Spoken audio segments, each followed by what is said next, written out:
number 9, number 9, number 9, number 9, number 9, number 9, number 9, number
rise up and walk with open eyes. Be not conformed unto this world.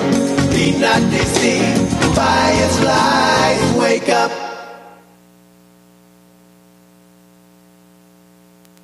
Hello, Lake County. Time to wake up. 9 a.m. Welcome to 9BC. I'm your host, Allen Markowski. I have with me in the studio here Ron Kiczenski, Vito Santa, and on the boards, Ann Newport. And you may have been expecting TLC, and you might say it's morphed. Here last week, there was a meeting for new programmers, and I was instituted at that time. A little quicker than I thought. I thought it'd be a few months off here before things would be happening, and I get learning more about being actually the host of the program.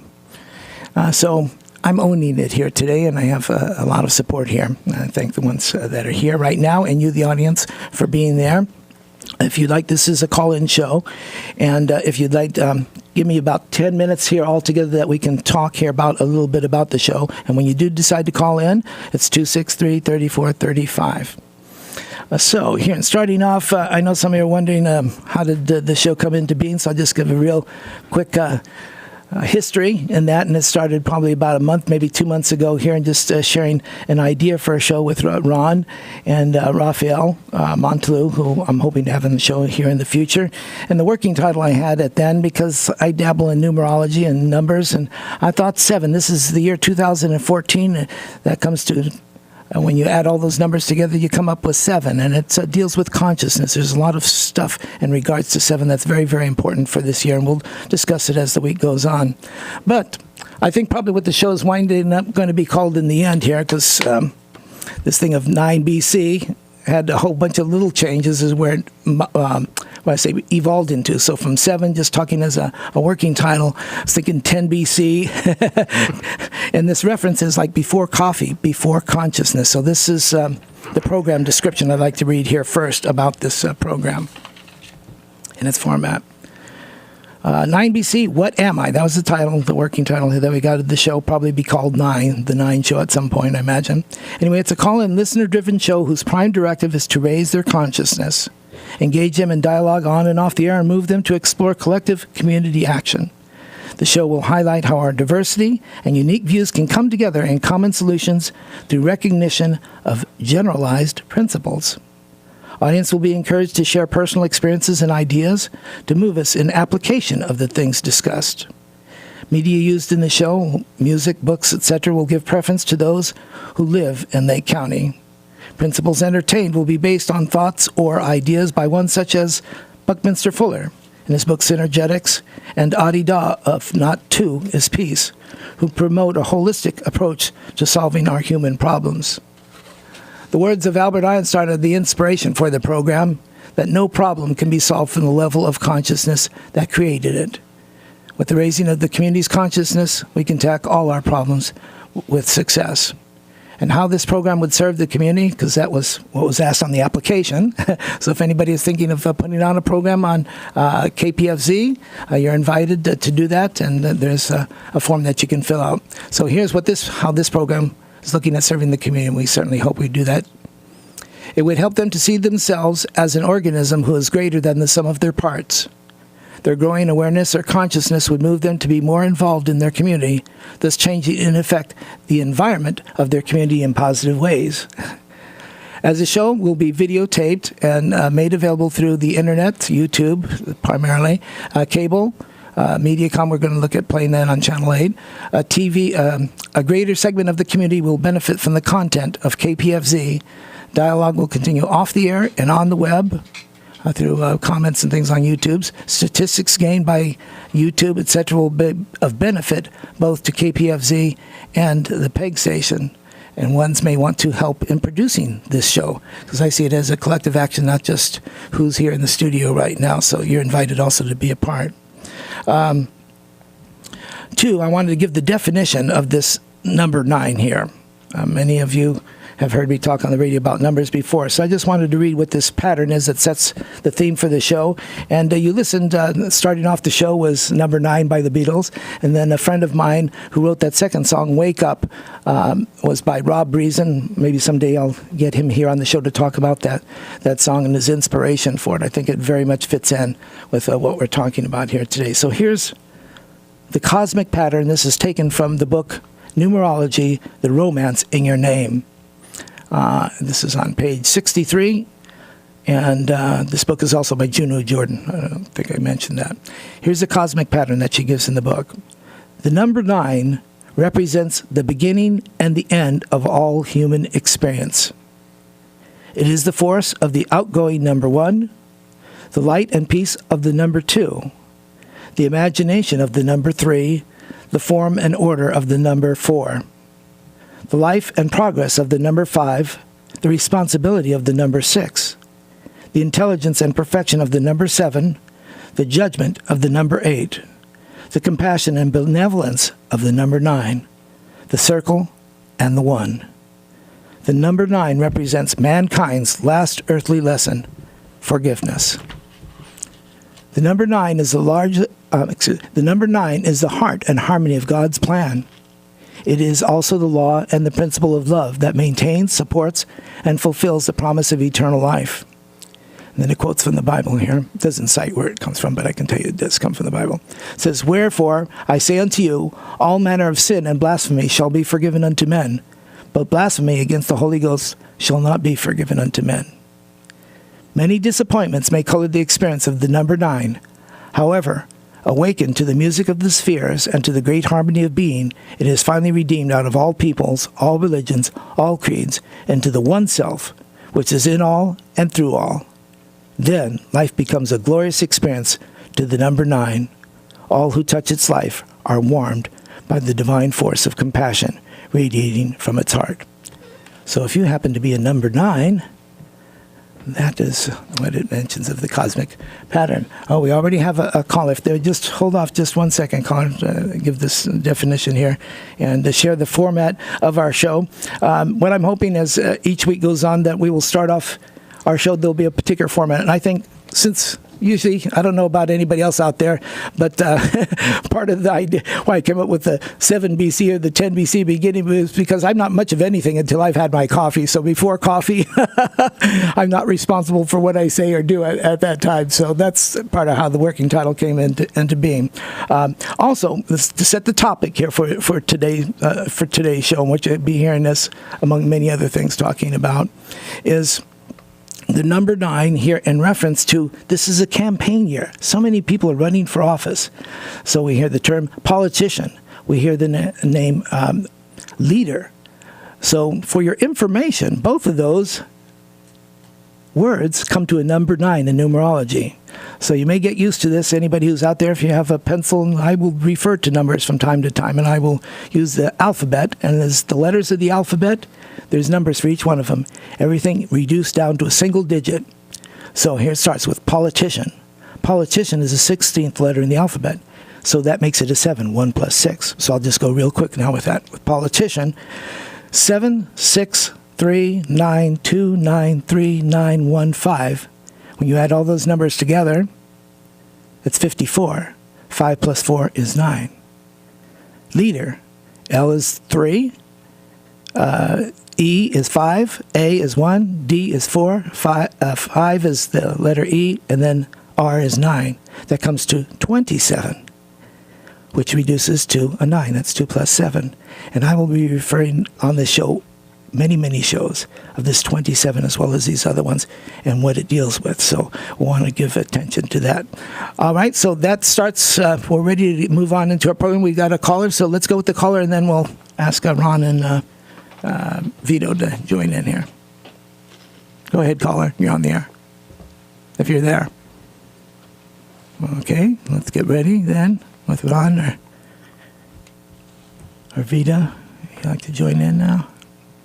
No caller? No caller? Man? Okay. Either one. I guess he wants me to go first. Cousin Vito. Yeah, this is glad to be part of the show. Thank you all for listening and being who you are. I love the idea of raising our level of awareness. I think for me personally, it starts with being an observer, kind of being in that witness mode, learning how to cultivate the witness mode so you can first begin to observe these patterns of behavior that we see on an individual level and on a collective level that are no longer serving us. They're actually delaying our development. And I was really encouraged yesterday by Jim Brown. Yes. And wow. the way that how he thinks, and how he has structured his life. It's a very holistic perspective that he brings. And it struck me as this man already knows a lot about his community. He's already connected. He's already volunteered and been a big part of the community already. So it's like he has this base to operate from, where he already has a very good idea of the will of the people, what the people's needs, their perspective, and how to move them forward. And I think that's indicative of a person who is the embodiment of these principles in their everyday life. So I was really, really encouraged. And one of the big aspects of raising our consciousness and moving forward is communication. To feel comfortable communicating without fear of reprisal. I mean, that's very, very important. If people get triggered, or if they feel threatened, they'd immediately go into a defensive posture, and they're just really not open to what you're saying. So for me, it's like I think he has a really good personality to lead people, because he seems to be very calm. He seems to be very intelligent, and that type of person, for me personally, I can really sit there and listen to what he's saying and absorb, all the wisdom that he's transmitting. And I feel like a little bit of that wisdom gets transferred to me. And it's a style of communication of making you feel very comfortable, making you feel like you're a part of the existing paradigm, and then making you feel like that you could be a part and be a big influence in the changes that need to be made. So this, nonviolent communication is a real, I think, a foundation for bringing about change. And I think some of the other leaders of the county haven't quite learned how to communicate in a nonviolent, open way. And I just feel like if we could elevate somebody like Jim to the leadership position, I think that would really give people the idea that they could participate and be included in the whole process. So. Communication, very, very, very, very important. So for ones who are just tuning in, you're listening to KPFZ, the program 9BC, and the number here is 263-3435 if you'd like to call in. Go ahead, Ron. Oh, geez. Boy, I liked everything you just said. And anybody want to second it? well, I like everything both of you just said. So, any parts that resonated with? Well, I all of it. And I was here,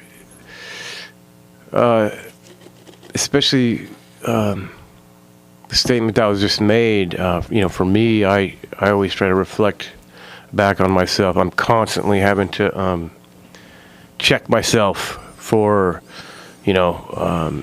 my opinions getting in the way of an open mind, mm-hmm. right? Mm-hmm.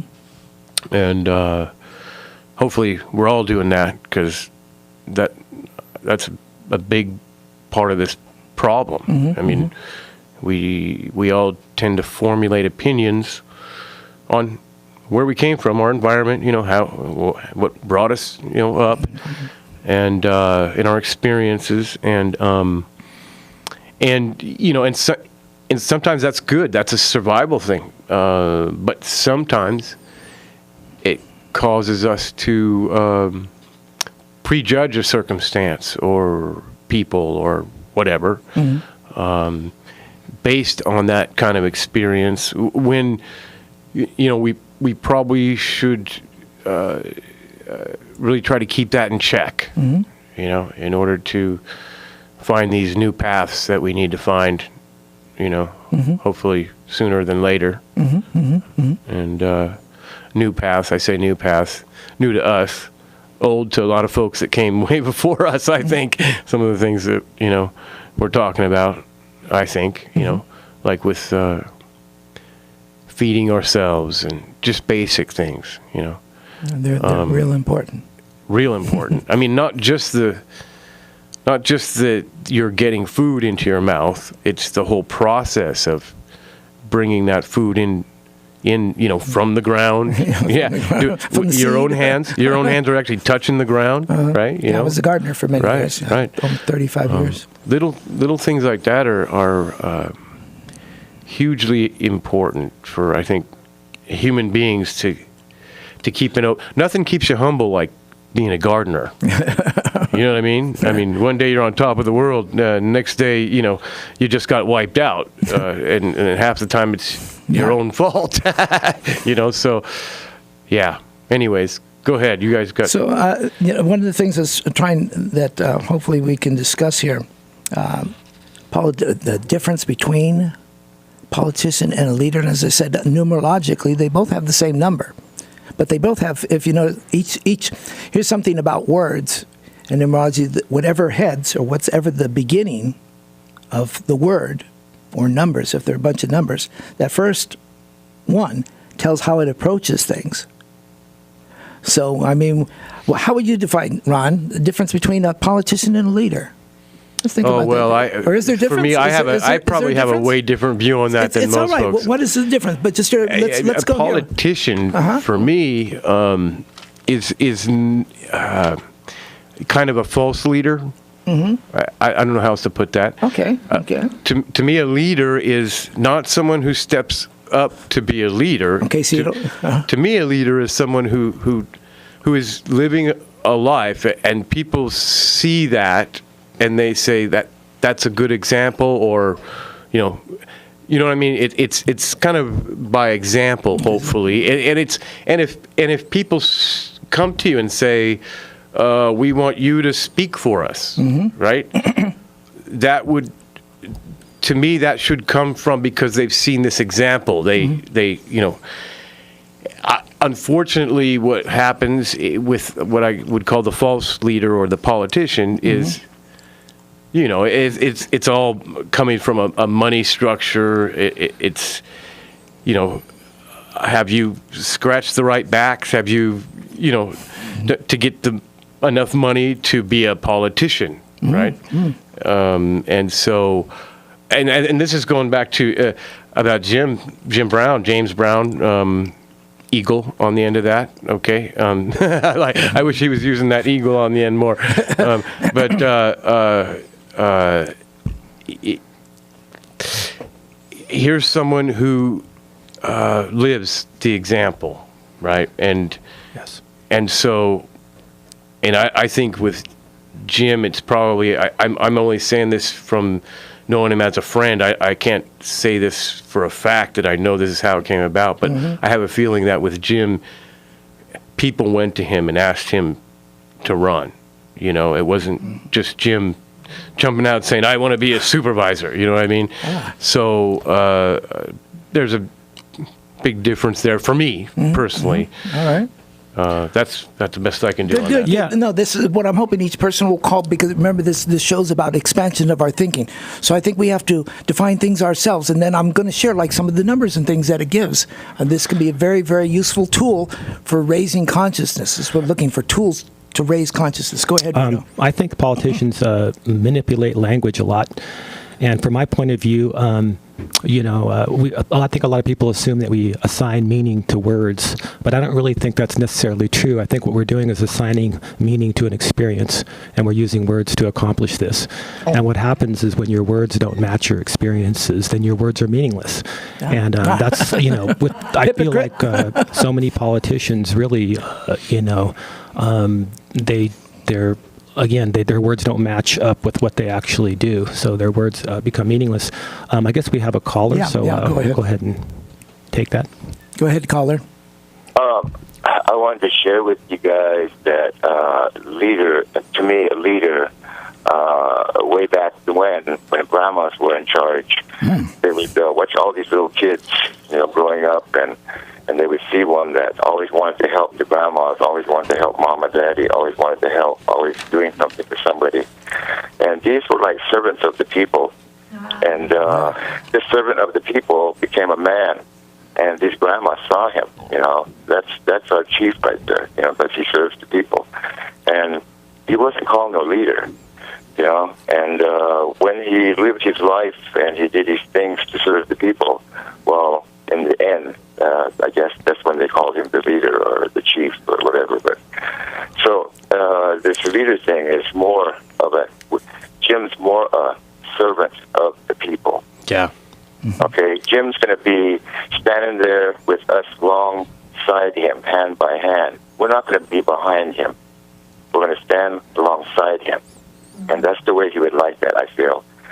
Instead of behind him where he's going to lead us over here and lead us. He's not going to do that. He's going to go with us wherever the people says, this is what we got to do. So Jim's going to be there and he's going to help us make sure that happens. So I'd like to hear that, servant of the people, more than a leadership thing. You're right, man. I want to amend my statement to that. Okay.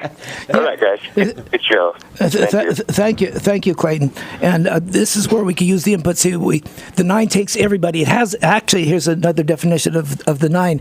It possesses the knowledge of all the other numbers, and it represents not just knowledge, but experience. So just imagine of a life where you incarnation, where you died and you came back 9 times. You would have a collective. You see the power that would come to you with knowledge, not just knowledge, what you knew. So that's what's up with cats. Right. So we have another caller. Go ahead, caller. You're on the air. Good morning, you guys. Hey. So this is a new show. Yes. Wow. Wake up. A brand new show. Cool. Oh, we got another caller. Some very familiar voices, I might say, though. Yeah, thank you, Dallas. Anyway, great.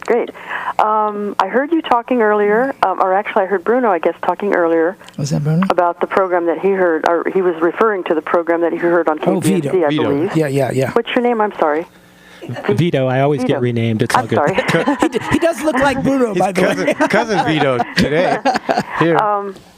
Anyway, you were making a reference to, I believe you were making the reference to the radio program, Guerrilla Radio, where you heard the interview. Is that right? Yeah. Correct. Okay. I just wanted to make sure all the listeners knew that, too, because if they wanted to, I don't Get know. a copy of it. I hear the other line is open, and I don't know whether you hear it. The listeners probably can't hear it, but it's in my other ear. Yeah, I can hear it. Anyway, what I was hoping to convey is the listeners out there who might have heard you make a reference to Jim Brown go, oh, well, where did you hear that, or how can I hear that? I wanted to remind the listeners that one of the things that KPFZ does to have a little bit of trickle of money coming in is they make copies of some of these programs, the talk show programs. And if anybody wanted to hear that interview with Jim Brown, they can request it. Guerrilla Radio, 10 a.m. Guerrilla Radio. What was yesterday? March 28th? 27th. 27. So March 27th, 10 a.m. Guerrilla Radio. If anybody wanted to get a copy of that show, it's $5 for each hour. So Could anyway, they donate? I'm putting it out more? there because I know that it's a thing for the radio, and the radio has its fun-a-thon coming up and the fundraiser and all that. So that was one thing I wanted to point out. And then I wanted to make a comment on what I heard Jim say on that show, too. And you're talking about it, and Clayton's talking about it, the leadership, the kind of leadership that we're looking at in Jim Brown. Correct. He made some reference to his own, Jim Brown made some reference to his own tribal traditions of leadership not being in the front leading the way and having a whole bunch of followers. No. His idea of leadership was to look for other leaders. A good leader looks for other leaders to stand beside him and walk with him, So I really liked that concept because I think that's where we're at right now. We're done with, pointing the finger at them and what they did to us, and we're looking at really taking ownership again, taking responsibility for our own lives in a more realistic way. So anyway, I really felt very, very confident in Jim's his potential leadership, his idea of leadership, and I really am supporting him on all that. So So I hope listeners will think about supporting KPFZ and ordering that show if they want to hear that interview. Yeah. And I'll hang up and listen to your rest of your show. Oh, by the way, I'm a 9. Yeah. I'm a 9. This is a 9 calling in. All right. Okay. Yeah. Thanks, guys. Okay. Thank you. Yeah. Bye. We have another caller. Caller, you're on the air. Good morning, everybody. It's Andy. Oh, hey, Andy. Getting back to the difference between a leader and a politician, I really like that starting point for a conversation. Mm-hmm. I would say that a politician derives his or her power from the established hierarchy. In other words, if that hierarchy isn't in place, they can't rise into power. And so and Ron kind of pointed this out. They're dependent on getting money and shaking hands and doing all that to rise to power. Whereas the other kind of leader, true leadership, as we know from somebody like Gandhi or Martin Luther King or Jesus, they never held elective office. So why were they leaders? Because they went out in the desert or the forest. This is a metaphor I'm giving, and did the shaman thing, and they get their power from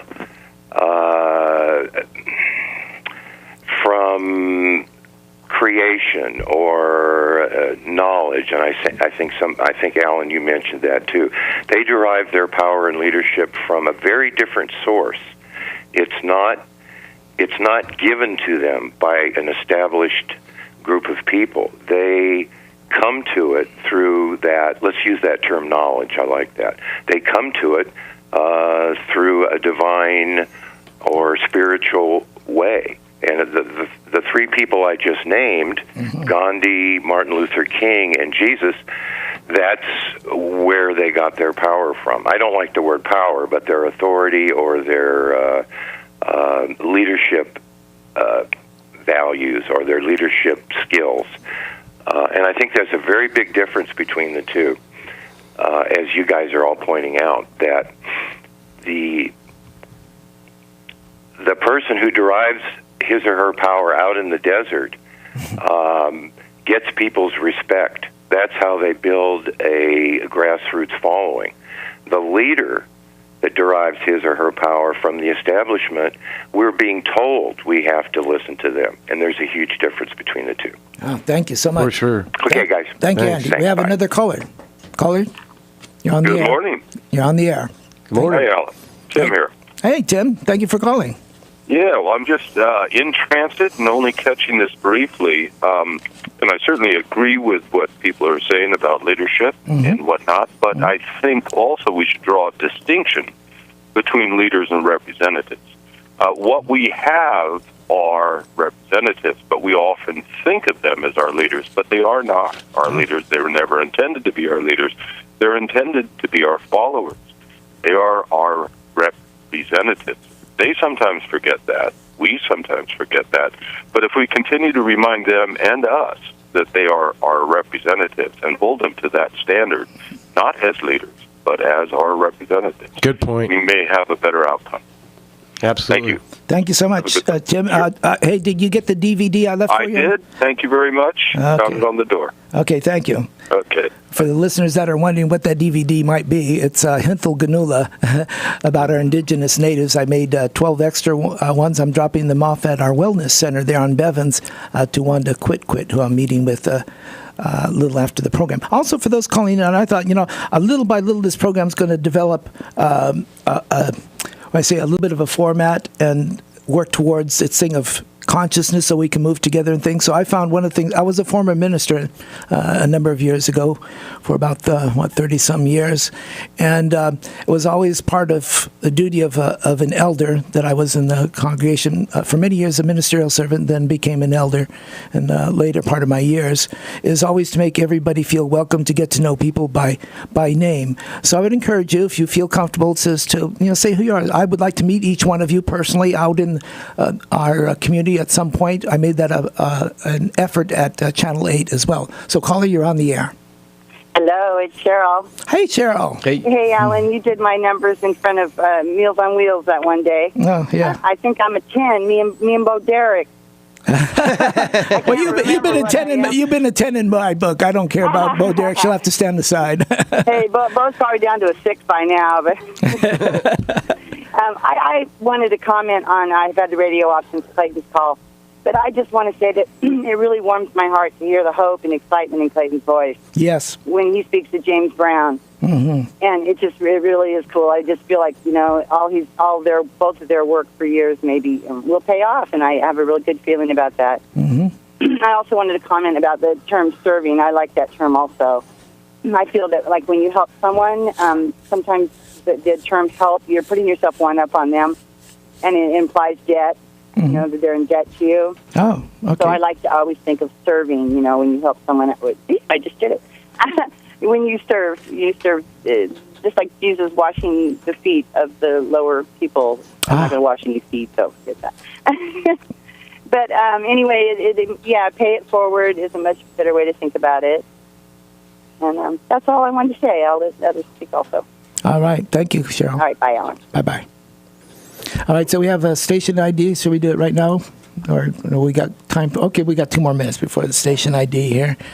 This is new to me, being very conscious of the time when things are made known.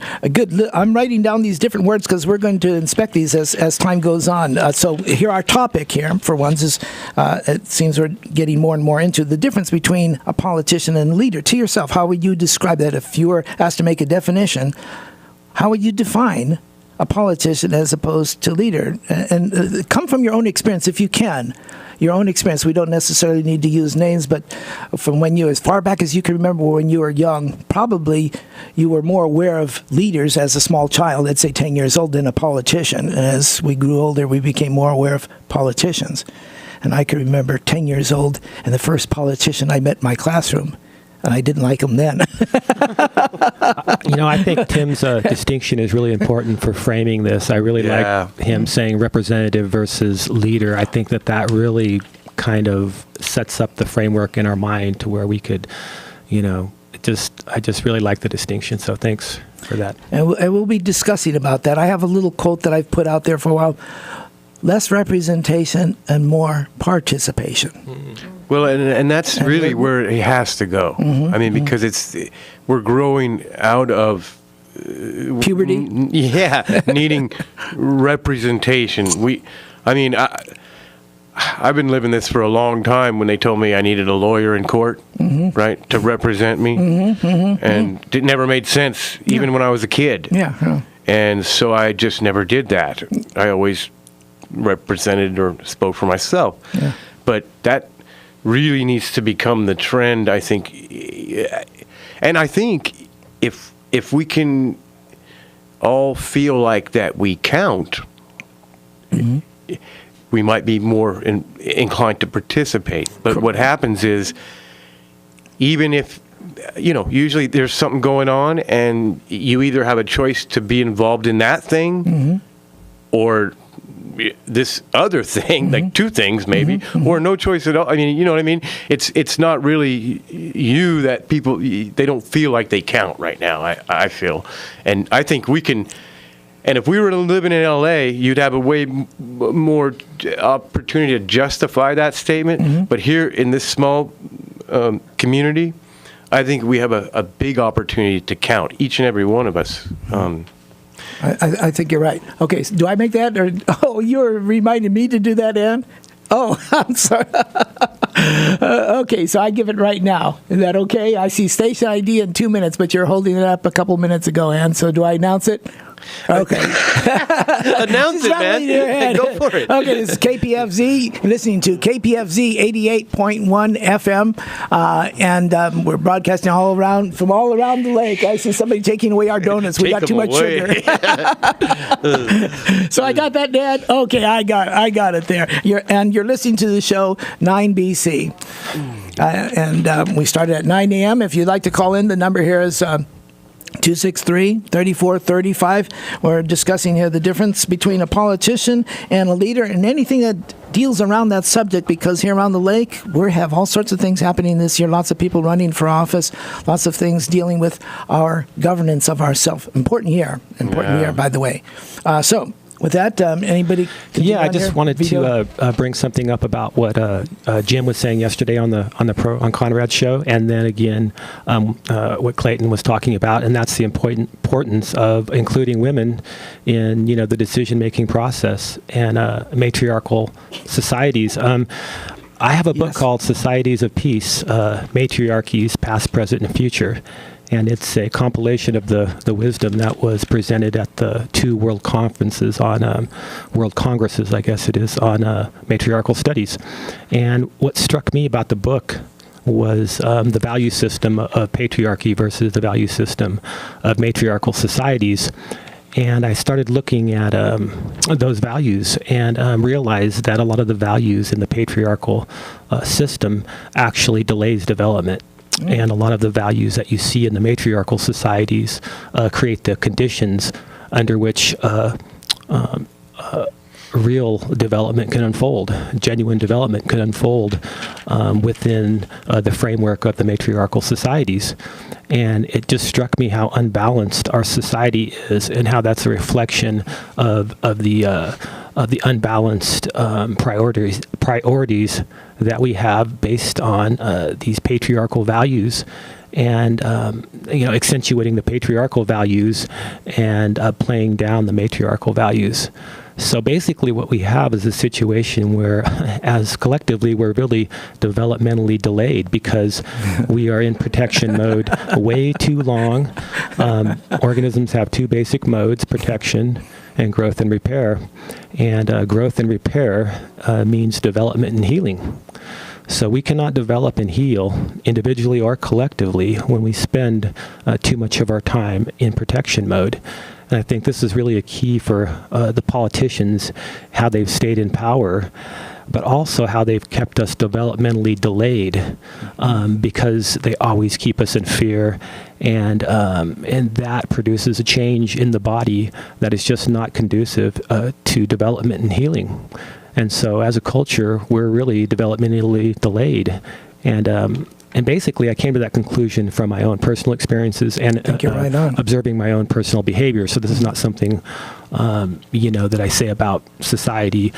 I've already leveled this, realization at myself. So I think it was an important distinction that they've made. And I think moving forward, it's really going to be important to include women in the decision-making process and to begin to value those attributes of a matriarchal society and realize that, we're going to advance and develop in proportion really to how much we're willing to acknowledge and adopt or readopt these values that are part of the matriarchal system. Thank you, Vito. I wanted to kind of expand a little bit here. We've been talking here about the difference between the politician and leaders and the subject of representation. And earlier I mentioned that both the word politician and the word leader were number 9. Very important how each letter starts a word, because it tells the way how it approaches things. The last letter tells what it's moving towards. So this can give you a lot of insight into words just by knowing the meaning of the numbers and the particular way in which they're used. So politician starts with the 16th letter of the alphabet, which is a 7. Picture the way it is in your own mind, how a P is shaped.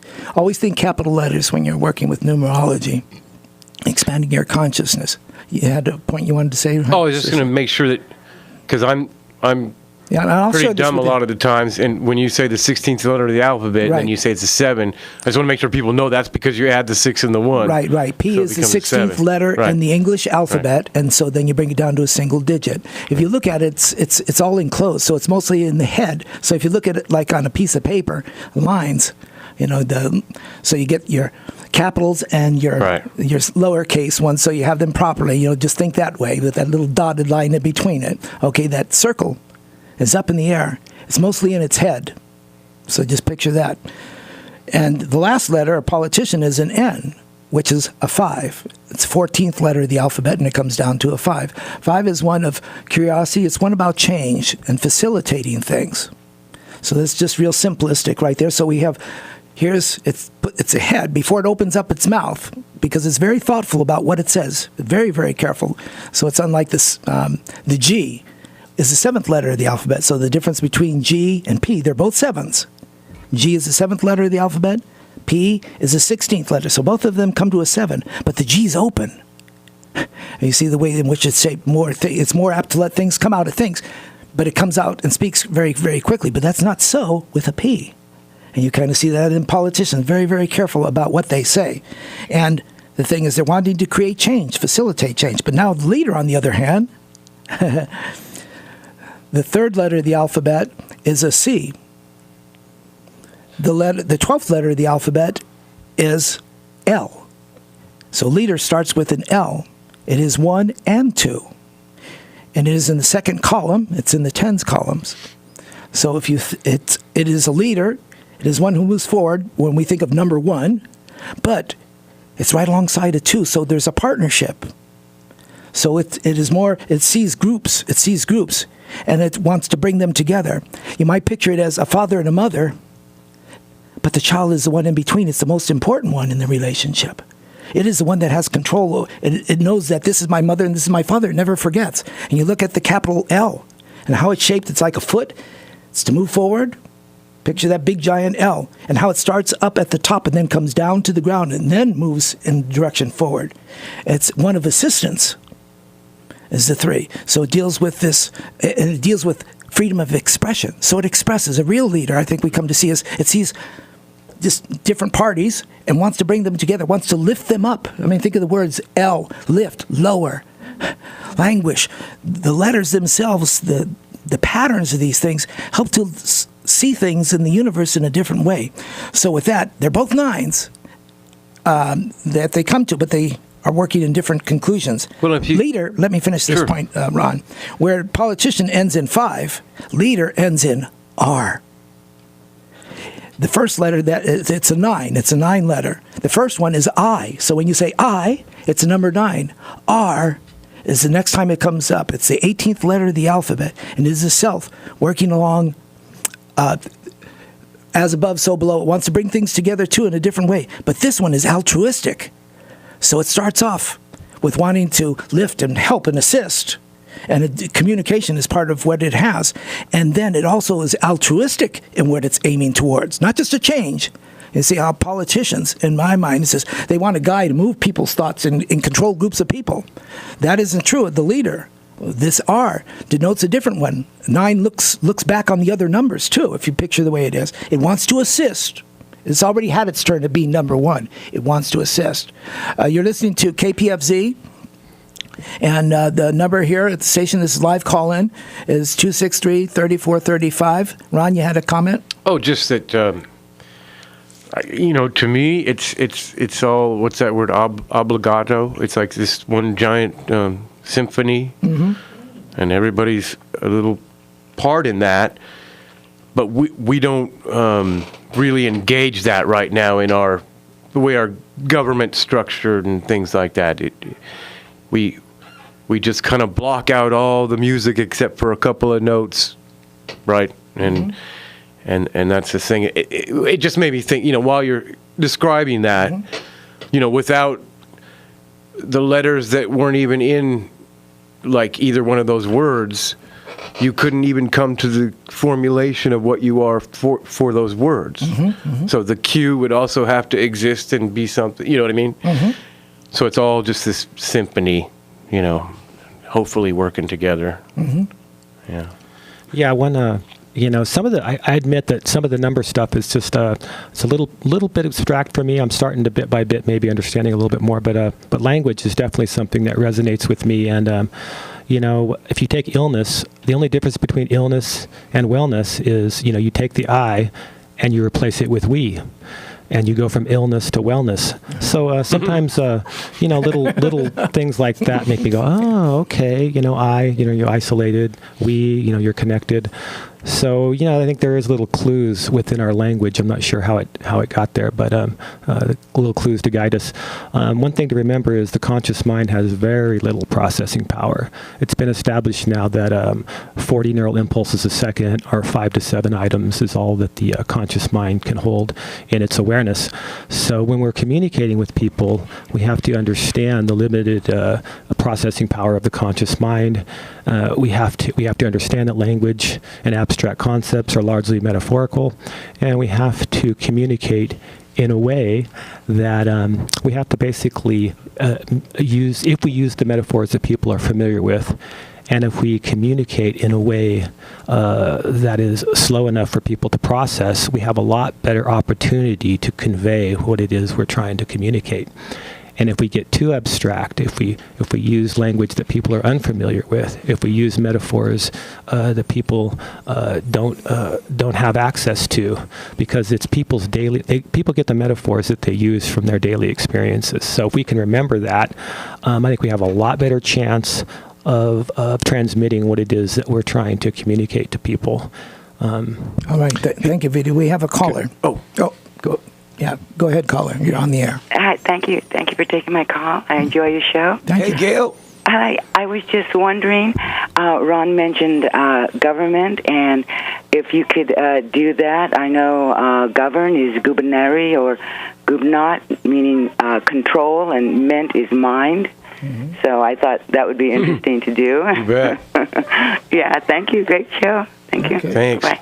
Hey, Go ahead, Ron. You're getting low on time, and I wanted to throw something out just for a public awareness. And folks might know that, you and I, Alan, and some other folks are working on a measure for the county. Yeah, share it with us, Ron. What's going on? How's this deal with consciousness and lifting people's consciousness? Actually, a lot, because it kind of asks people to reconsider what you think it means to be a human. What is it to you? Like some of the core fundamental root of the meaning of what it means to be a human to you. So, and we're putting a measure on the ballot, hopefully, that lends to people needing to ask themselves that question. Whatever the answer is to it. But this measure is called the Freedom to Garden Human Rights Restoration Act of 2014, and we're getting signatures for it right now, and you can get a copy of the text and also register to vote and sign the petition at 2 locations right now that are, constant. One is the Under the Sun up in the Oaks on Highway 20, right where you turn into the Keys at one of the entrances to the Keys there, across the street from, I think, the car wash, and there's a gas station, and petitions are there. You can go in there, register. You can sign it if you're already registered, whatever. Also, you can find a petition at the Evening Rose Cafe in Nice, which is just off Highway 20, kind of set back there. I think locals all know where it is, so if you're inclined to check out the petition and hopefully sign it, you can go to either one of those 2 places. How many signatures are we needing? Do you know approximately? Oh, as many as we can get, but the requirement is 2,115 valid signatures, and when you sign, little things like you have to have your first and last name exactly the way they show up on the voter registration. So otherwise, they don't count. All right. Anyways, thanks for letting me say that. Okay, thank you. Callers, if you'd like to call in, if you just tuned in, we're getting down to the very end here. Might take 1 or 2. It's 263-3435. Talking about politicians versus leaders, the difference between the two. We got a caller. Go ahead, caller. You're on the air. Hey, good morning, boys. I believe it was Kurt Vonnegut Jr. that once said the president that he would like would be the one that would be dragged screaming and kicking to the podium, but you knew he would do his job once he got there. I love that quote. I have to remember that. I guess that's truly, I know different ones have, spoken to me of being this. I had my own business for many years, and I didn't like being called the boss. Ones to say, here's the boss. I really deplored that. He's the man in charge. I never liked that part. It says I knew I had abilities, but I didn't see it as anything. It's just I'm just one of the guys, and my brother-in-law, somebody else will step up and do stuff better than I do. I just was able to recognize all the talents between them, and it was just a talent that you had. But I considered nothing of, I didn't like that. Didn't like being in the limelight. Any comments? Just contemplating the fact that the universe is holistic and holographic, and information is distributed non-locally in the brain and in the universe, and so intelligence is really diffuse. It may express itself through certain individuals that have went out into the environment and made contact with all these different elements of intelligence that are out there, but ultimately that intelligence is diffuse and it's distributed within our society and in the universe. And so I think that, as far as leadership, that should be diffuse also. We should all take responsibility for the decisions that we make and the consequences. And what's happening is basically this whole system is going to collapse under the weight of its own consequence, because we have not assumed the responsibility for the choices that we make in our life and the consequences of those choices. And I think a lot of that comes from the fact that we live our lives in an unconscious way. So, beginning to raise that level of consciousness and beginning to assume the responsibility of the decisions and to be accountable for the consequences of those decisions, I think that in and of itself is going to be a major factor in transforming to a more representative society. All right, we're down to our last 3 minutes. You've been listening to KPFZ 88.1 FM. You've been listening to the show 9BC. That's before coffee, before consciousness, and one we left out, Ron, before cannabis. Oh, yeah. Or maybe we might also say before cash. Jeez. You're talking about growing up is what I was hearing you say, Vito, in closing here. And so there's this call to wake up. Instead of blaming the politicians, to say, we put this in place. It says this is wrong. Rise up. Let's be the phoenix. Let's be the sleeping giant. Right. Let's be the Horton, here's a who, we are here. I like that. So in closing, any final comments here? Basically continue the developmental process by creating the conditions under which genuine development can unfold. And anybody who'd like to reach me personally, Allen Markowski, that's AllenMarkowski @yahoo.com. If you find anything about coffee, I would like to start each show with something about coffee, a little quote, so we'll get into the meaning of BC, 9BC. That's it. We're getting down, let's see, right down to that last song there. Ann, how are we doing and setting things up? I see Olga in here. I got the seat warmed up for you. Here for you, Olga. So she's getting ready. I'm having a sip of coffee. How about this? Be careful where you get your coffee. It may be coming from a slave plantation or, just not to rain on the coffee parade. Right. Yes. Might give you before polyps, tea, but maybe. Okay. All right. So we about ready here, Ann? How we doing? 2 minutes? We got 1 minute. Okay, we can start playing that song anytime you're ready. In the meantime, thank you for listening, Lake County, and thanks, Alan. One's on the web. See you in 2 weeks.